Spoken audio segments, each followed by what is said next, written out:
আজকে যেই আপনারা ওদের পক্ষে কথা বলতেছেন, তখন এরপরে আপনারা ওদের অন্য পক্ষ নিয়ে আপনার তখন বিসিবিকে আবার আপনারা আঘাত করবেন। মুস্তাফিজকে তারা যেইভাবে হিউমিলেট করে আমাদেরকে বের করে দিল, তারপরে ওরা একের পর এক প্রোপাগান্ডা চালায়, বিভিন্নভাবে তারা প্রোপাগান্ডা চালালো যে এই না করলে এরা দেশ না, এদের কোনোভাবেই কিছু হবে না।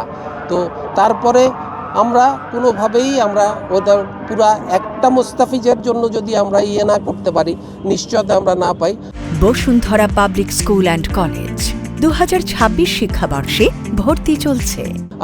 আপনারা চিন্তা করতে পারেন যে আমাদের এই এত খেলোয়াড়রা সবাই যাওয়ার পরে কারো একজনের গায়ে যদি কোনো একটা পড়ে, তখন আপনারাই তো মানে একসাথে পড়বেন যে দেশ কি করলো, ক্রিকেট বোর্ড কি করলো, এত নিরাপত্তায় চিন্তা ভাবনা না করে ওদেরকে কেন পাঠাই দিল।